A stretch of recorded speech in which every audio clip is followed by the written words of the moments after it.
Neste segundo episódio especial de celebração dos 9 anos da Long Vision, vamos falar da jornada de um dos sócios da empresa que trilhou o caminho da transição de carreira. Ele é apaixonado por estar no palco, por apresentar e principalmente por desenvolver pessoas. Então prepare-se para descobrir segredos, desafios e inspirações. Vamos conversar agora com Guilherme Pereira. Tudo bem, Gui? Tudo bem, e você, Adri? Tudo ótimo. Eu quero que você conte pra gente, antes de você chegar aqui a sócio da Long Vision, como foi o que você fazia, qual que é a sua formação e principalmente qual foi o clique que te deu de que era a hora de mudar? Legal. Eu posso começar essa história de diversos pontos, mas eu vou começar bem lá atrás, né? Eu venho de uma cidade no interior do Paraná, imagina, uma cidade com 4.000 habitantes, e eu lembro da minha mãe dizendo assim para mim, né, Gui, você vai precisar estudar fora, vai precisar se formar, vai buscar uma formação fora daqui para você crescer na vida, enfim, essa era a conversa lá em casa. E aí, na época do vestibular, tava rolando aquela coisa de para onde que eu vou, o que que eu vou fazer e tal. E era na época do boom das telecomunicações. Vocês lembram que saía no jornal, celular tá entrando no Brasil e tal. Eu lembro do meu pai recortar jornal, me entregar, falou, Gui, acho que esse é o caminho. Faz engenharia e tal. E foi aí que eu comecei a minha carreira. Eu fiz o técnico em eletrotécnica lá no interior do Paraná, depois vim para Curitiba para fazer engenharia, seguindo esses passos que meu pai e minha mãe diziam que iam me levar para uma carreira de sucesso, né? E aí eu comecei a trabalhar, comecei a fazer estágio, entrei na indústria como desenvolvedor, trabalhei em P&D, pesquisa e desenvolvimento, desenvolvendo produtos, era isso que eu fazia, desenvolvedor de produtos eletrônicos, sistemas de software, e ali eu já comecei a me questionar algumas coisas, assim. Eu lembro que lá atrás eu dizia assim para um gerente meu, pô, como é que pode? A gente contrata pessoas bem formadas, inteligentes, bem intencionadas. Não lembro de ter ninguém em volta que eu dissesse, pô, essa pessoa está mal intencionada, aqui não é possível. Levantou de manhã da cama e falou, não, hoje eu vou atrapalhar o projeto. Não lembro de ter visto isso. Mas a gente batia a cabeça, voltava frustrado para casa, tinha desafios que não conseguia superar, às vezes rusgas, desentendimentos, brigas dentro das equipes. Então isso já, de alguma maneira, me fazia pensar sobre o trabalho em equipe, sobre como era o comportamento humano dentro desses grupos. Mas o tempo foi passando, eu fui crescendo na carreira, me tornei coordenador, me tornei gerente de uma equipe grande de desenvolvimento. Mudei de indústria pelo menos uma vez, trabalhei em 2 grandes indústrias. E em 2017 eu comecei a questionar se era aquilo mesmo que eu queria fazer para o resto da minha vida. Eu tenho uma história que acho que se conecta muito com isso, que foi em 2014, 2015, mais ou menos, eu passei por uma depressão. Então, foi um momento difícil para mim, onde eu passei... Quem me conhece sabe que aquele ali não era o Guilherme. Então, eu sou de conversar, de contar piada, de animar uma festa, isso é comigo mesmo. Naquele momento, eu já não era mais esse, eu estava realmente muito mal. Demorei para buscar ajuda, mas felizmente busquei, consegui superar com muito apoio de quem estava próximo de mim. E eu acho que isso é que me levou lá em 2017 a começar a questionar, puxa, cada dia para mim passou a ter um valor diferente. O que vale a pena? O que vale a pena? E eu lembro assim de um dia estar saindo da empresa. Aliás, eu trabalhei em lugares que eu não posso reclamar. Tinham equipes muito boas, eu não sofri nenhum tipo de burnout por conta da empresa, foram outras questões. Eu gostava do que eu fazia, tinha oportunidade de viajar, viajei para a China, África do Sul, Grécia, Argentina, Colômbia, entre outros, só a trabalho. Então, quem via de fora certamente dizia, puxa, Guilherme, tá indo bem, né? Tá cara de sorte, tá bombando e tal. E certamente minha mãe tinha muito orgulho lá, né? Ó, Gui, agora essa semana tá na China. Enfim, eu não posso reclamar. Tinha um emprego bom, um salário bom, uma carreira muito legal, de certa forma, bastante reconhecido. E um dia eu saindo assim da empresa, eu olhei meu carro lá fora, tinha saído de uma reunião difícil, né? E pensei, puxa, é para isso que eu tô vindo? É para pagar esse carro que eu tô vindo para cá? E eu comecei a questionar muito dessa carreira cartesiana que eu tinha. Nunca questionei esse status quo. Em 2017 eu me propus a tentar questionar. Esse foi o primeiro passo. E aí eu contratei uma profissional, uma coach para me ajudar nessa jornada de me conhecer melhor e entender o que, que eu queria fazer dessa vida. E a resposta já estava comigo há muito tempo. O que eu adoro fazer é estar em sala de aula.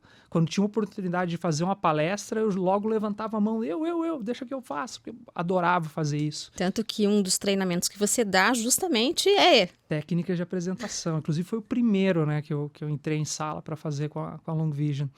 Então, naquele momento, eu falei, puxa, será que existe uma possibilidade de inventar uma carreira por aqui? Sair do mundo corporativo e trabalhar com desenvolvimento, estar em sala de aula, que é algo que eu adoro tanto. Então ali para mim foi o clique. Foi durante durante 2017 que eu me propus a tentar entender se existia alguma outra possibilidade. E aí tem toda a história de como é que eu conheci a Long Vision. Como foi o primeiro contato com a Long Vision? O primeiro contato foi em sala de aula, né? Um dia me chegou um convite para um treinamento, vocês vão ter um treinamento de técnicas de apresentação, prepare uma apresentação de até 5 minutos. Então quem já fez o treinamento sabe como prepare uma apresentação de até 5 minutos que vocês vão ter 2 dias de treinamento com uma empresa chamada Long Vision. E lá fui eu para esse treinamento, conheci lá a Penélope, o Edu, me encantei. Hoje eu sei que eu sou suspeito para falar, mas eu fiquei apaixonada pela maneira como que aquilo era conduzido dentro de sala de aula. E eu lembro até hoje o feedback que eu dei no final do treinamento. Falei assim, olha, pegando essa apostila e vendo o que a gente viu nesses 2 dias, dá para sentir 16 anos aqui de treinamento, dá para sentir a experiência que vocês estão trazendo para cá. Então eu saí dali fascinado com aquele treinamento, eu gostei muito. E depois vieram outros treinamentos, fiz mais 2 ainda, o de comunicação efetiva e o dos 5 comportamentos, que tiveram um grande impacto também.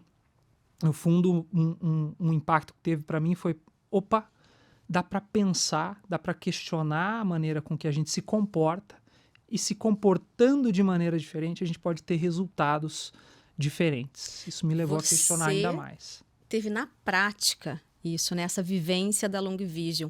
E o que os treinamentos, você ainda como aluno, ali em sala de aula, mudaram principalmente em você? Uhum.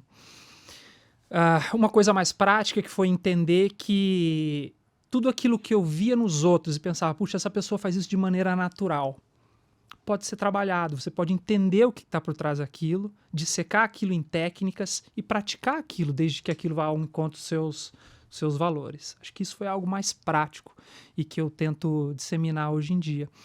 E a outra foi entender que dá para ser vulnerável no ambiente corporativo, dá para entrar na sala do meu diretor e dizer, olha, eu não estou bem, eu tive uma recaída, estou sentindo sintomas de depressão de novo, mas eu sei o caminho para melhorar, eu só preciso de um pouco de paciência agora.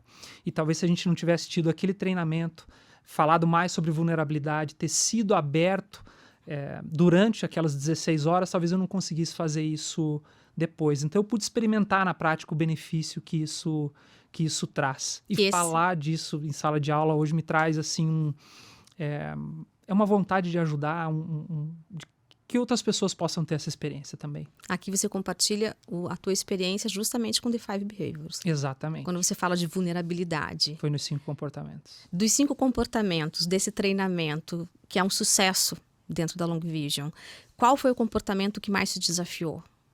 Sem dúvidas, confiança. A base da pirâmide. Onde, acho que de maneira geral, a nossa cultura é de ser forte, é de não demonstrar medo, é de não assumir que errou. E acho que essa foi uma das causas que eu tive depressão lá atrás. Era não poder dizer, olha, eu acho que eu não dou conta, eu estou precisando de ajuda. Não poder demonstrar fraqueza, essa cultura que vinha muito arraigada. E depois desse treinamento, para mim, foi uma quebra de paradigma. Peraí, estamos falando aqui que isso aqui é a base para a construção de uma equipe, para viver melhor dentro de uma equipe. E ali, de fato, a chave virou. E eu passei a viver isso muito mais. Quando você começou a desenhar na tua cabeça a transição de carreira, quando você começou a ter a vontade de fazer algo diferente, você tinha confiança plena? De maneira alguma. Tinha uma desconfiança plena. Um medo danado de que não fosse dar certo. Durante o processo de coaching, eu gosto de compartilhar isso, porque muitas pessoas podem pensar em se arriscar e mudar de carreira, Mas durante o processo de coaching, teve um dia que eu tinha muitas coisas para fazer, tarefinhas de casa que eu tinha que cumprir que me aproximassem da minha meta, de fato mudar de carreira, deixar de trabalhar no mundo corporativo para me tornar um facilitador de treinamentos. E aí a minha coach me cobrava que eu não estava fazendo as tarefinhas, que eu não estava fazendo aquilo que eu tinha me proposto a fazer. E ela me deu um puxão de orelha muito velado, talvez, mas muito... Foi um wake-up call ali para mim, eu acordei naquele momento e falou, olha, Gui, já sei o que está acontecendo, você não quer mudar, você de fato quer continuar fazendo o que você faz hoje, a gente vai mudar aqui o nosso programa, você vai começar a estruturar como você vai se tornar um executivo de alto escalão, como é que a gente vai levar você para o board, para o C-level, é isso que a gente vai começar a trabalhar, porque eu acredito que é esse o teu caminho. E naquele momento me deu todo tipo de frio interior e batimento cardíaco acelerou, tive um mini infarto. Falei, não é isso, eu quero mudar, eu quero sim fazer. Então, você tem que tomar alguma atitude diferente. Então... E qual foi ela? A essencial? Acho que foi botar a mão na massa. Então, a partir daquele momento, eu comecei a criar o meu próprio website, os treinamentos que eu queria fazer. Eu comecei a desenhar como seria o meu currículo dali a 5 anos. Então, eu seria especialista em desenvolvimento, eu treinaria com andragogia. Eu comecei a desenhar quem seria o Guilherme dali a 5 anos. E eu tô super curiosa para saber em que momento você vai para a Long Vision. Toda semana eu tinha que ligar para alguém que me aproximasse desse objetivo. Então, liguei para 2, 3 pessoas e o quarto na minha lista era o Eduardo Sguari, um dos sócios fundadores. E eu tava com aquele receio, sabe? Como é que eu vou ligar? O que eu vou falar pro Edu? E aí, depois desse puxão de orelha da minha coach, eu saí da academia. Eu lembro, eu tava no estacionamento da academia e eu puxei o celular. Falei, quer saber? Eu vou ligar pro Edu. E aí eu me apresentei pro Gui. O Edu lembra de mim? Sou o Guilherme, fiz um treinamento com vocês e tal. Não, claro que lembro de você e tal. Falei, olha, e aí contei essa história para ele. Falei, cara, eu quero mudar de carreira, é uma decisão que eu já tomei. Veja que eu não estou saindo da empresa, eu estou saindo da carreira que eu estava seguindo e eu quero fazer o que vocês fazem. Por onde que eu começo? Me dá uma dica, como que é dar treinamento para o mundo corporativo? E aí, para minha surpresa, o Edu falou, vamos lá no escritório, vamos tomar um café. De repente, a gente está querendo aumentar o time, alguém com a tua bagagem corporativa pode nos ajudar dentro do time da Long Vision. E aí, depois dessa ligação...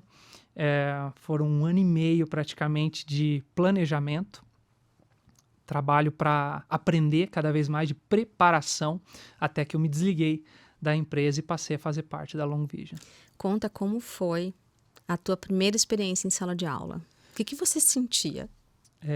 Sentia medo, sentia tremores. É legal olhar para trás e poder ver como foi interessante, como foi, e poder rir disso hoje, né? Bom, chegou o dia que eu fui ter a minha primeira reunião na Long Vision e depois dessa primeira reunião, o Edu manda uma mensagem no grupo da Long Vision e falou, olha pessoal, a Penélope não está bem, a Penélope foi para o hospital e aparentemente é algo sério. E ela vai ficar internada. E eu, conhecendo o Edu, eu falei, o Edu é uma brincadeira, é alguma pegadinha, eu comecei hoje, não é possível que isso está acontecendo. E aí eu mandei mensagem para ele, falei, Edu, é sério isso aqui? Ele falou, não, é sério, a Penélope aparentemente vai ficar um tempo afastada. E 2 semanas depois, tinha um treinamento que precisava de alguém para entregar. E a pergunta do Edu foi, e aí, você topa entrar em sala? Tá preparado? E a minha resposta na hora foi, claro que eu topo. Eu troquei de carreira para fazer isso. Eu tenho treinado todo dia em casa para fazer isso. E nós viajamos, foi uma entrega em Cascavel, do curso de técnicas de apresentação, onde a gente trabalha muito a performance do apresentador. E certamente eu lá na frente estava fazendo algumas coisas que a gente diz no treinamento para os participantes não fazerem. Mas o coração estava a mil, a cabeça estava a milhão, se eu de fato ia atender aquela expectativa, e era o primeiro teste se essa mudança de carreira ia funcionar. E Até me emociona um pouco em contar que no final do treinamento, naquela época, a gente fazia pesquisa de satisfação com papelzinho, né? Entregava uma folhinha e aí o pessoal preenchia se gostou do treinamento, se não gostou do treinamento e tal. E aí, no final, todas as folhinhas ali, os participantes saíram.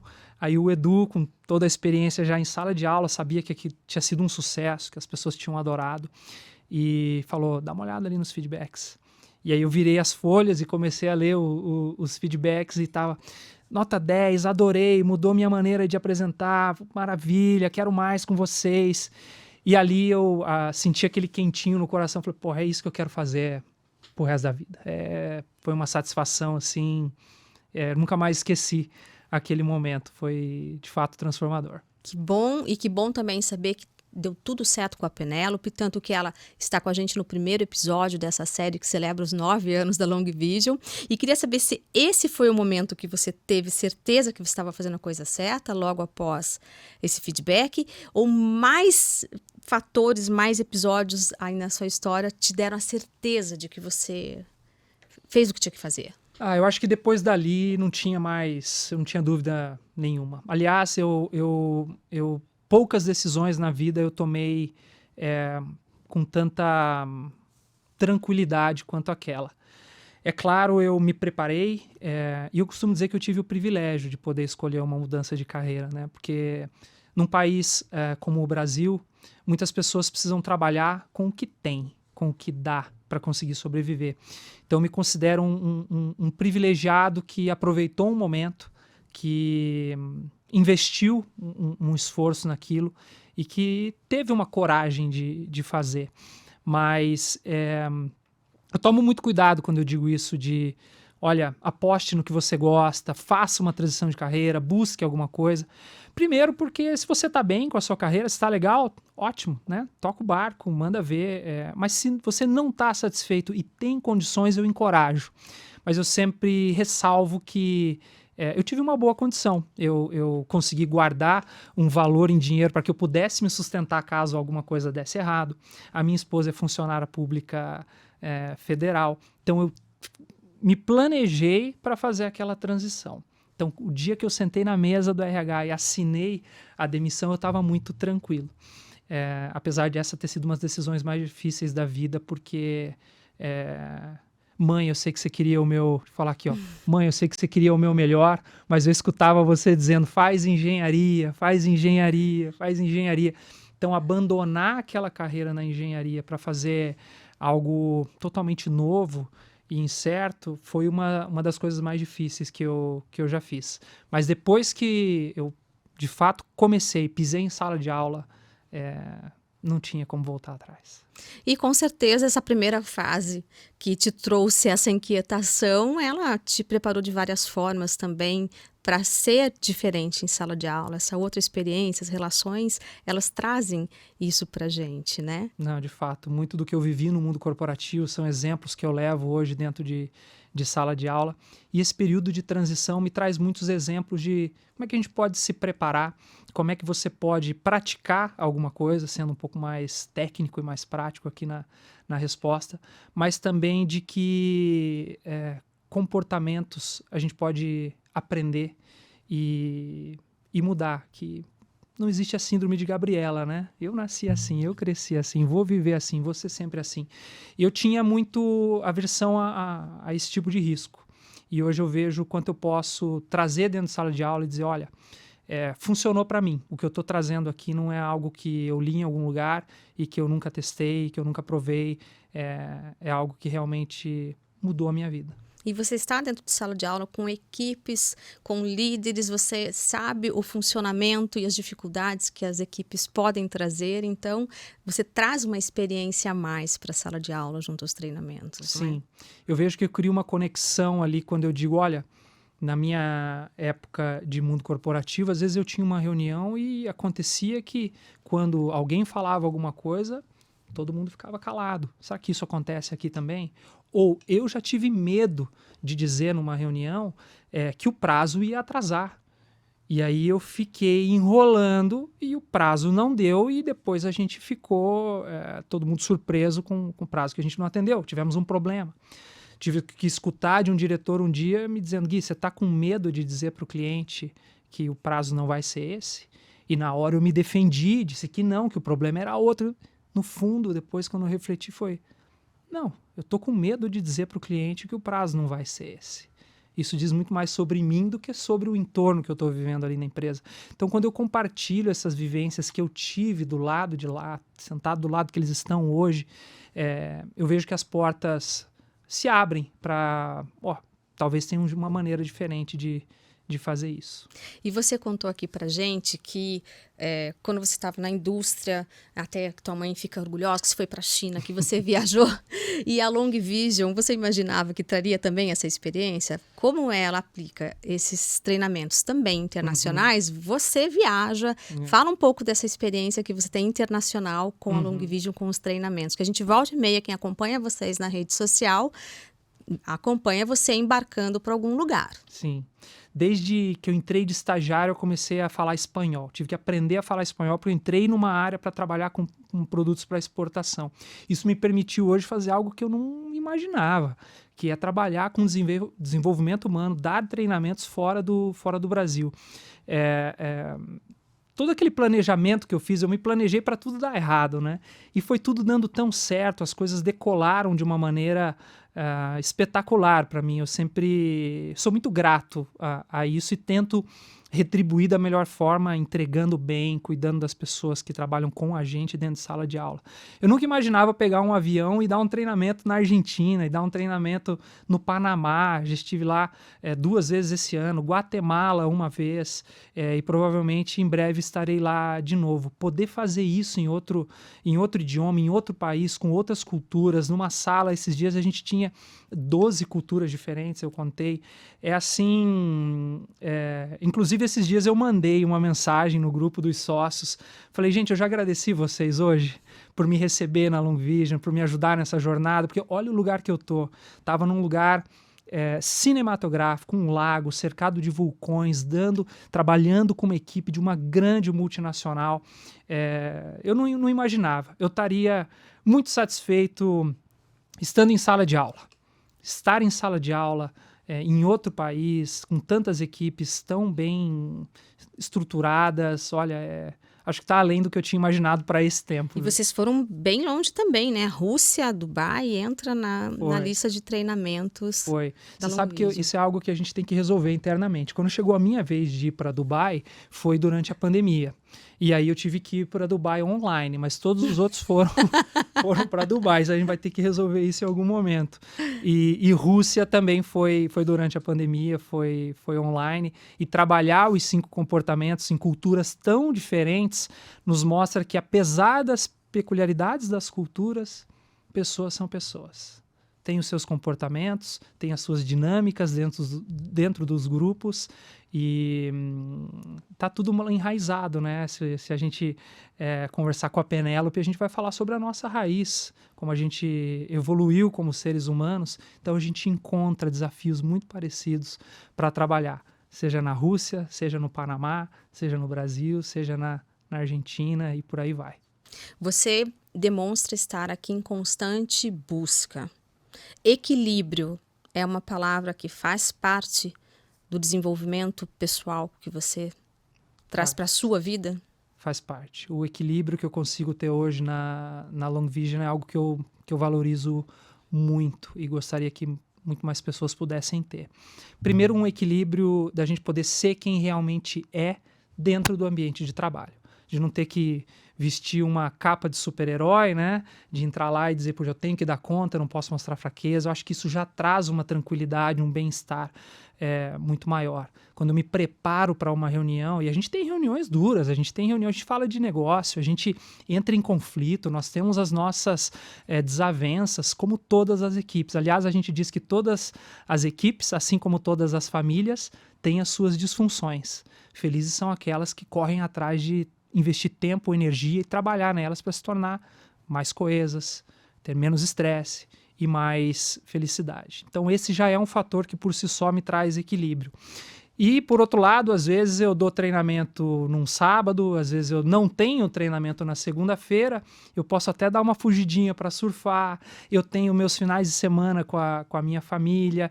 Então, esse equilíbrio entre essa liberdade de entregar o resultado com não ter que bater o ponto, sabe, das 8 às 5, das 9 às 6, poder escolher, de poder trabalhar de um lugar que seja mais legal para mim, e de às vezes poder ir para academia às 11 da manhã, que é o horário que eu não tenho treinamento, não tenho nenhuma reunião, eu vou esticar em outro momento ali e vou entregar o que tenho que entregar. Então esse equilíbrio me traz muita satisfação. E no começo me trazia culpa, sabe?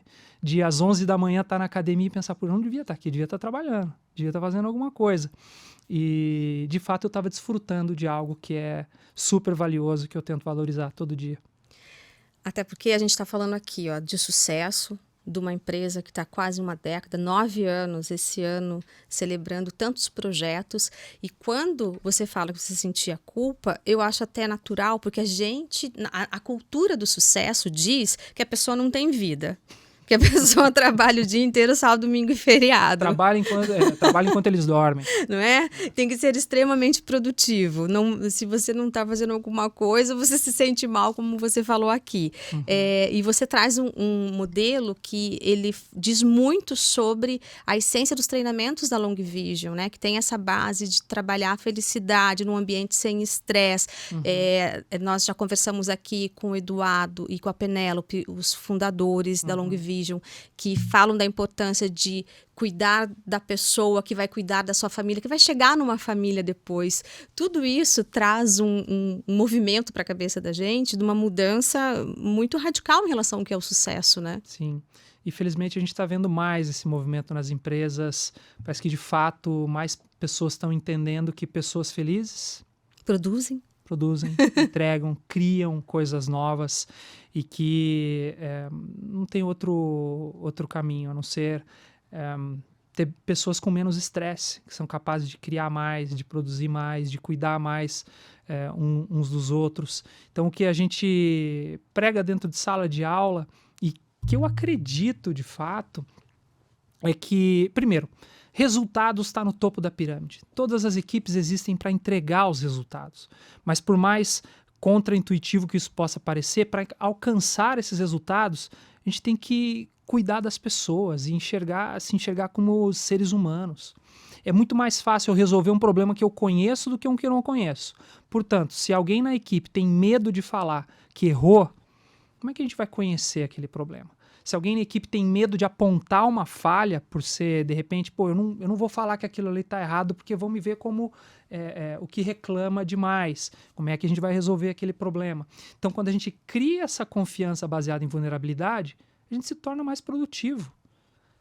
O ambiente fica mais leve, as pessoas ficam mais felizes, a gente pode ser quem realmente é e alcança os resultados. Não é uma coisa ou outra, é uma coisa que leva a outra. E é isso que a gente tenta viver, e a gente está todo dia aprendendo isso em comportamentos, né?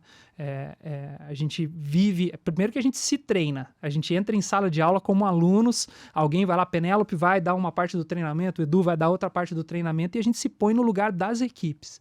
E a gente tem as nossas disfunções para cuidar. Então a gente acredita de fato nisso e a gente vê isso trazendo muitos resultados. E você acha que o The Five Behaviors, a gente diz que funciona para todas as equipes? Podemos dizer isso? Olha, se são formadas por seres humanos, é isso que a gente trabalha, o comportamento humano funciona. A gente só viu casos onde isso não surtiu o efeito que a gente esperava, quando de repente o líder não estava comprado da metodologia, não queria de fato botar isso em prática, aí a metodologia não floresce. Mas todas as equipes que buscam colocar em prática isso, a gente vê um feedback, a gente ouve o feedback e é chamado para fazer mais trabalhos, esse é o melhor feedback que a gente pode ter. Então, qualquer equipe, esses dias um cliente falou assim, não, mas a gente não precisa, a gente está bem aqui, a equipe está bem. E aí uma pessoa que da área de RH, da área de pessoas, falou, não, toda a equipe precisa disso daí. Talvez você não tenha enxergado alguma disfunção ainda, mas esse treinamento pode ajudar vocês. Então, todas as equipes têm alguma coisa que possa ser trabalhada. Que pode melhorar, se já é uma boa equipe, então que possa melhorar. Que possa pelo menos reduzir o estresse, né? Às vezes as equipes estão chegando nos resultados que almejaram, nas metas que traçaram, mas a que custo? Quantos corpos podem estar ficando pelo chão, né? É uma expressão que a gente usa. Então, pelo menos melhorar isso, como é que a gente se cuida melhor, vive melhor dentro desse ambiente. Se não, melhorar ainda mais os resultados. Você apontou uma resistência. Quais são as resistências mais comuns para que essa mudança não aconteça? Onde que são os pontos de resistência? Acho que os principais estão conectados à abertura, de fato, quando a gente pergunta qual é a palavra que você vê como sinônimo de vulnerabilidade, as que vêm à mente das pessoas são fraqueza, incompetência, e demonstrar e estar aberto para abraçar isso, acho que é o primeiro ponto que a gente mais encontra dentro das equipes. E eu ressaltaria também, aí depois de construir a confiança, o conflito acontece mais facilmente, o conflito produtivo para buscar as melhores soluções. Com o conflito produtivo, as pessoas saem mais engajadas e comprometidas em torno daquilo que foi discutido. E aí vem um outro grande desafio, que para mim, pessoalmente, é um grande desafio, que é o accountability. É cobrar as pessoas, cobrar os seus pares pelos resultados e pelos comportamentos que se comprometeram antes. Não é fácil. Sentar do lado de um par e dizer, olha, naquela reunião, quando você se expressou de maneira, ou ergueu o tom de voz, ou quando você me interrompeu enquanto eu falava, eu me senti acuado, eu me senti ansioso, não foi legal para mim, e cobrar esse comportamento do colega. Cobrar resultado às vezes é um pouco mais fácil, né? Tem um prazo para entregar, tem um número para entregar, tem uma meta ali que é compartilhada, costuma ser um pouco menos desafiador, mas ainda é muito desafiador pelas empresas que a gente passa. Cobrar um comportamento, então dizer, olha, para a equipe que a gente está querendo ser, para a maneira que a gente quer se comportar, o teu comportamento não está adequado, é uma barreira substancial para as equipes ultrapassarem. E o que você diria para quem... já que a gente falou aqui tanto da sua transição de carreira, o que você diria do que você aprendeu e aprende e compartilha com os treinamentos da Long Vision, que é um ponto importante para a pessoa que está nesse teu lugar aí alguns anos atrás, que você estava, que quer olhar para um futuro diferente? Qual comportamento você acha que ela deveria dar atenção para pensar em começar a planejar essa jornada? Porque o fato é que esse mundo demonstra que daqui para frente poucos vão ficar décadas no mesmo lugar, né? A primeira barreira que eu tive que quebrar era um compromisso com uma história que eu contava para mim mesmo. Que uma pessoa de sucesso é aquela que foi bem na escola, ou seja, tirou notas altas, é aquela que deu pouco trabalho em casa, aquela que não aprontou demais. Eu sei, mãe, mas não foi muito. Aquela que entrou numa empresa e traçou um caminho de ir crescendo dentro da mesma empresa, aquela que era vista como um bom colega ou um cara legal lá dentro. Então eu tinha essa visão muito cartesiana do sucesso, né? Que você tire boas notas, seja um bom profissional e o sucesso vai vir para você. Depende do que você chama de sucesso. Na carreira pode ser que eu estava tendo sucesso, mas não me sentia totalmente satisfeito. Então, o primeiro comportamento que eu tive que mudar é olhar para essa história que eu contava para mim mesmo. E estar aberto ao novo. E entender que existem tantas possibilidades nesse mundo. Por que me fixar numa só? Essa foi a principal barreira que eu tive que quebrar. Inclusive, a minha coach, depois daquela provocação que eu contei aqui hoje, ela me mandou de volta para a terapia. Falou, olha, eu acho que você vai precisar de uma ajuda da tua terapeuta aqui. Porque, de fato, é uma história que vai ficando arraigada, né? A gente vai contando, e depois para você mudar essa história. Para mim, esse é o ponto-chave. Questione a história que você conta para você mesmo e esteja aberto a experimentar. Claro, vai depender de perfil para perfil, tem perfis que arriscam mais facilmente. Para o meu perfil foi necessário esse trabalho de conscientização e o planejamento. Eu tinha que sentir que eu estava seguro de alguma forma se eu caísse. E isso me ajudou bastante. Gui, a gente fala muito aqui dos treinamentos, vocês estão o tempo todo capacitando líderes dentro das empresas, né? A pessoa que faz esse desenvolvimento, lá atrás o coaching falou assim, não, Guilherme, não é mudar de carreira, vamos seguir, vamos subir aqui na empresa. Muita gente faz esse caminho mesmo e vocês treinam os líderes. E a gente brinca assim que vocês... A pessoa na equipe subiu, virou líder, primeira coisa que ela perde é o almoço com os pares, né? Primeira coisa que o chefe ali, o líder faz é ser isolado das pessoas. E vocês falam muito de relacionamento das equipes. É possível se preparar e se capacitar para ser esse líder que inspira, esse líder que dá exemplo e que ainda consegue receber um convite para almoçar com a equipe? Bom, não só é possível, como é isso que a gente mais fomenta dentro de sala de aula. Quando eu fiz a transição de engenheiro para líder, o primeiro tapa na cara que eu tomei foi: o que funcionava para mim não vai funcionar para todos. O que funciona para um não funciona para o vizinho dele ali. Em termos de criar uma conexão, de ter um relacionamento, de fazer um pedido, o que funciona para um não funciona para outro. A boa notícia é que dá para aprender e praticar isso. Como ser um líder que se aproxima das pessoas como seres humanos, que cuida das pessoas como seres humanos, sem deixar que isso se torne o que muitas pessoas temem. Como é que isso não vai se tornar uma amizade e depois eu não vou poder cobrar a outra pessoa? Pelo contrário, vocês vão criar uma relação ali onde a cobrança pode ser muito mais aberta do que aquela coisa, como é que eu vou falar para a Adri que o e-mail está atrasado? Será que ela vai ficar magoada comigo? Não, peraí, a gente já se conhece. A gente já estabeleceu uma relação aqui que eu sei que se eu te cobrar, não é porque eu não gosto de você, é porque a gente tem um resultado para ser alcançado. Quando não há essa confiança, o líder não é convidado para almoçar. Por que ele não vai almoçar junto? Para a conversa poder rolar. Então, o que pode ser falado na equipe que não pode ser falado na frente do líder? Por que existe essa diferenciação? Eu acredito que é pela falta de confiança. Como é que as pessoas vão ser abertas umas com as outras? E é isso que a gente leva para dentro de sala de aula. E o líder é o exemplo, é o modelo do comportamento. Participei de um treinamento, inclusive esse foi fora do Brasil, onde a gente faz uma atividade onde a gente compartilha histórias pessoais. E é transformador a conexão que isso gera nas equipes. E o líder falou, olha, eu vou começar dizendo para vocês que eu já passei por esse treinamento com outra equipe, e lá a primeira coisa que eu falei foi, eu não vou chorar. E aqui eu vou fazer diferente. Ele falou, se eu chorar, eu chorei. E eu quero que vocês me conheçam como eu sou.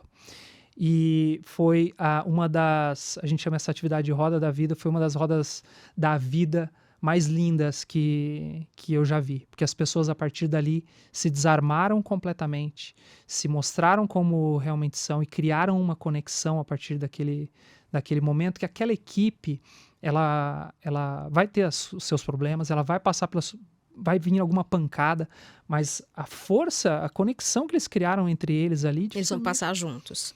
Esse líder vai ser convidado para almoçar sempre.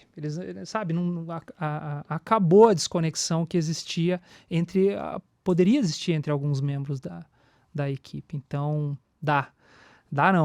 devemos ser líderes que cuidamos e que somos convidados para almoçar. Agora, você como líder, de repente, está convidando a tua equipe para almoçar? Quanto você está se abrindo? É um caminho de duas mãos, onde o líder é sempre o exemplo. E quem quiser saber mais, pode procurar vocês através do site. Lá também tem o WhatsApp, longvision.com.br, não é? É isso aí. Os 5 comportamentos e muitos outros treinamentos, todos para ajudar a diminuir o estresse e aumentar a felicidade. Guilherme, muito obrigada por esse bate-papo. Eu que agradeço, foi um prazer. E um beijo para sua mãe. Valeu. Ela com certeza se orgulha de você. Beijo, mãe. E em breve, no último episódio desta série especial, que celebra os 9 anos da Long Vision, vamos falar com a sócia e facilitadora Renata Moreno, que chegou para completar o time.